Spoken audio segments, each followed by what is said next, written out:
An American Plague by Jim Murphy. Chapter 6.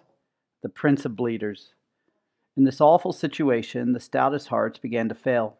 Hope flickered, and despair succeeded distress in almost every countenance. Dr. Benjamin Rush, 1805.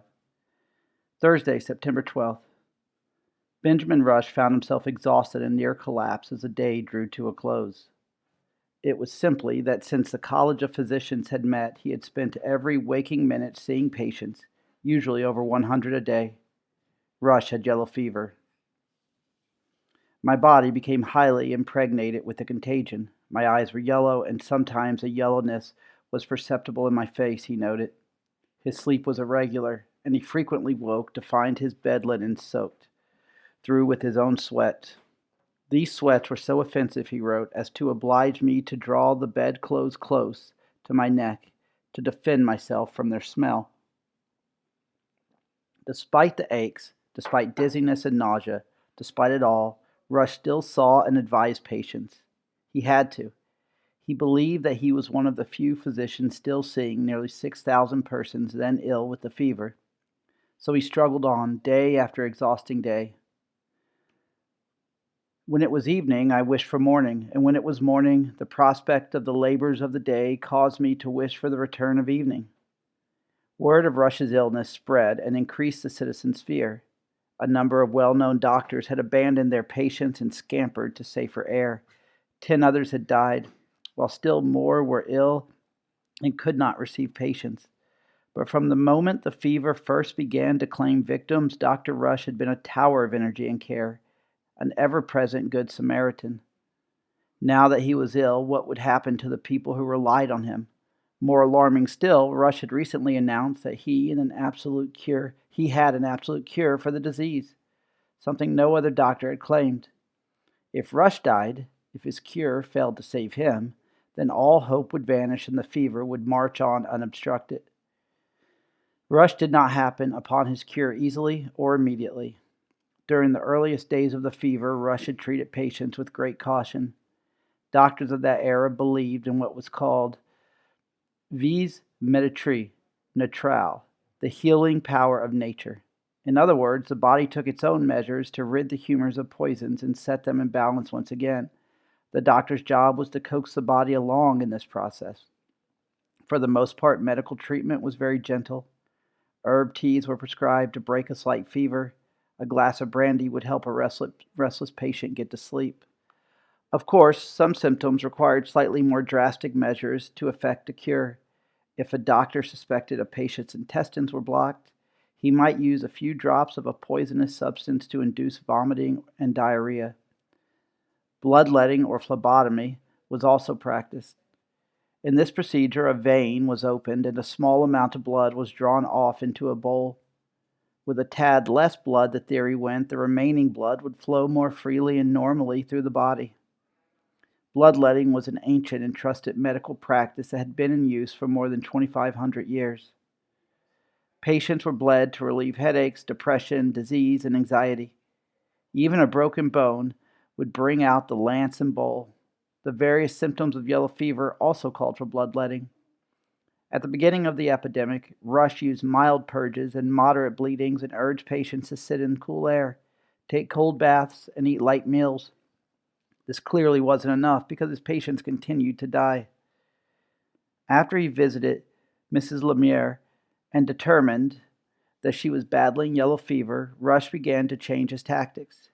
If the patient failed to show immediate improvement with mild treatments, he stepped up his attack.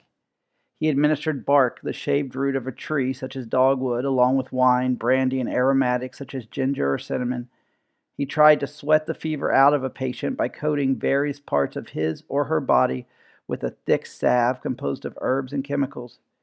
These applications were called blisters because they often irritated the skin enough to turn it a livid red. Finding them all ineffectual, I attempted to rouse the system by wrapping the whole body in blankets dipped in warm vinegar. Nothing worked, and more of Rush's patients went to the grave. Each death shook him personally. In a letter to his Julia, Rush's anguish is clear. You can recollect how much the loss of a single patient in a month used to affect me. Judge then how I must feel in hearing every morning of the death of 3 or 4. Another doctor might have thrown up his hands in bewilderment or admitted defeat. Not Benjamin Rush. He believed firmly that every illness had a cure and that all he had to do to discover it was to work harder. He spent every minute he could rummaging through his library, searching for some bit of information that might show him the light. It was while poring over his medical books that he came upon John Mitchell's letter about the yellow fever plagues that had occurred in Virginia some 50 years before. One of Mitchell's observations leaped off the page for Rush. Mitchell asserted that as soon as the stomach and intestines filled with blood, they had to be emptied at all costs. Otherwise, the blood would turn putrid and stop the body from its normal process of healing. Mitchell also advised physicians to put aside any ill-timed scrupulousness about the weakness of the body and purge the patient ruthlessly. Instead of merely helping nature to heal the body, Mitchell was telling doctors to command and direct it along the proper course.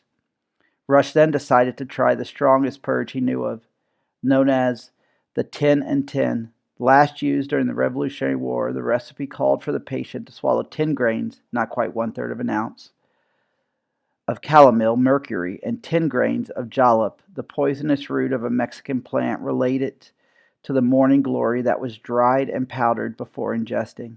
Both were highly toxic, and the body would work hard to expel them.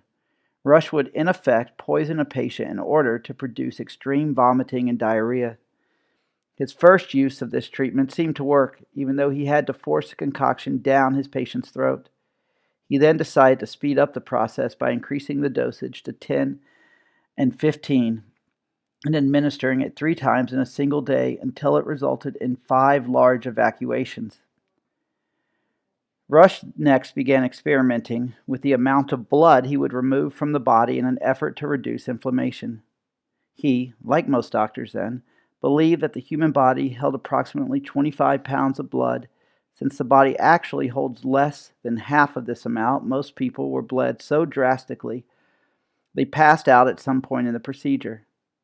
For Rush and for other doctors as well, this was simply a sign that the treatment was indeed working.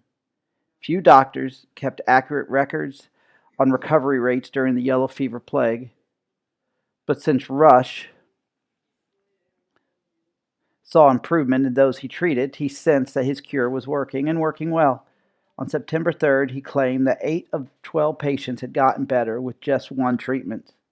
The next day, he saw 9 out of 10 over the fever. By September 5, he was able to write Julia that I now save 29 out of 30 of all to whom I am called on the first day of their illness. Many doctors disputed Rush's cure rate and felt his 10 and 15 purge and copious bleedings dangerous. Dr. Adam Kuhn called the mercury and jalap drink a murderous dose and said so in the newspapers. Dr. Jean Devise, a recent French arrival, condemned Rush with a passion.